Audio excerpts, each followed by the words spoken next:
मस्तिष्क में एकांकी मौन को लेकर पूज्य उड़िया बाबा जी के वचन बार बार प्रेरित करते हैं कि उड़िया बाबा जी के अनुसार मौन हमें ईश्वर के पास ले जाता है, मौन ब्रह्म की ओर, मौन आत्मा का साक्षात्कार, मौन जीवात्मा से परमात्मा तक पहुंचाने की सीढ़ी। आता महाराज जी, क्या मौन से, मानसिक मौन और वाचिक मौन से विरह की अनुभूति और प्रगाढ़ होती है? और बिल्कुल बिल्कुल 100% इसमें कोई एक भी परसेंट संशय नहीं, क्योंकि वाणी से सबसे ज्यादा अपराध बनता है। हंसी मजाक, झूठ बोलना, कई तरह की ऐसी बातें होती हैं जो हमारे वाणी से अपराध बन जाते हैं, और वाणी का बहुत बड़ा प्रभाव पड़ता है। अब जैसे हम वाणी से मौन हैं तो वो धीरे धीरे मन पर भी प्रभाव पड़ने लगता है। आप देखो कुछ दिन मौन, जैसे आप तो बोलने की जैसे तो एक उदासी छा जाएगी, अब बोल सकते नहीं तो फिर एकांत का मन करेगा कि हम किसी से मिले ना, किसी से जुले ना। पर जैसे जिसका व्यापार है या नौकरी है या अन्य साधनों में रत है और साधनरत है, तो मतलब विचार मौन रहना चाहिए।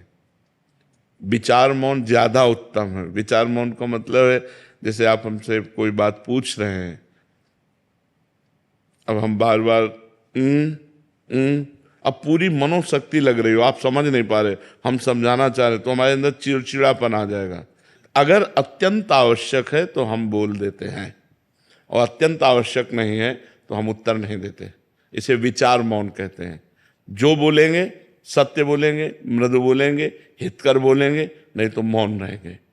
साधक जो गृहस्थी में है उसे जड़ मौन ना लेकर विचार मौन उत्तम रहेगा, क्योंकि परिवार है, गृह कार्य है। अच्छा, संत वेश में क्या है कि अब हम आज से नहीं बोलना चाहते, तुम्हारे ऊपर किसी का अधिकार नहीं, आप हमें नहीं बुलवा सकते।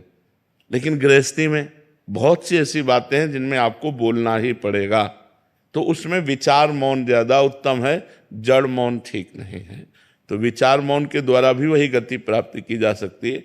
वाणी का सद्व्यवहार परमार्थ को पुष्ट करता है, या वाणी का मौन, दोनों पुष्ट करते हैं। तो हम सद्वाक्य बोल करके, सद्व्यवहार करके अपने मन को निसंकल्प बनाएं, अपने मन को मौन की तरफ ले जाएं। मन को मौन की, मन का संकल्प रहित हो जाना ही सच्चा मौन है।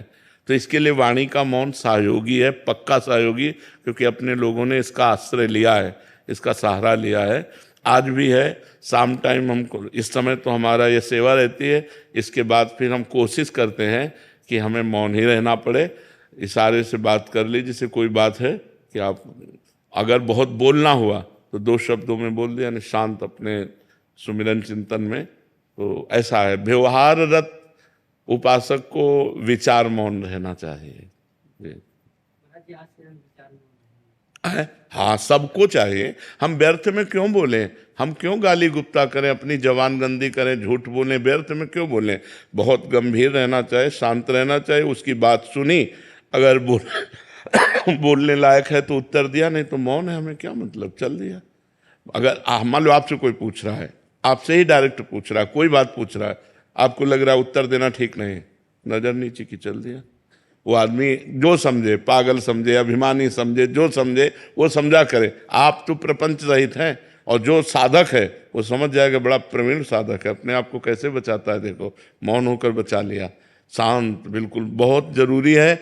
नहीं, वाणी से इतने अपराध बनते हैं कि लोग समझ नहीं पाते। वाणी से अपराध ही अपराध बनते रहते हैं, शरीर से और वाणी से ज्यादातर अपराध बनते रहते हैं। इसीलिए परमार्थ में उन्नति नहीं हो पाती।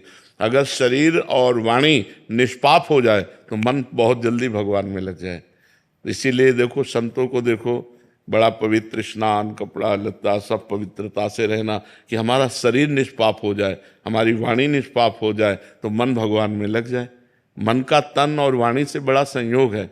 हम जहाँ बोलते हैं मन हमारा वहीं जाता है, हम शरीर से जो क्रियाएं करते हैं मन उसी में जाता है, जो संबंध रखते हैं। अगर हमारा देखो, तभी 3 की शरणागत कही गई, तन वांग मनो भी, शरीर मन और वाणी, वांग तनु वांग मनो भी, 3 का बहुत बड़ा योग है साधना में।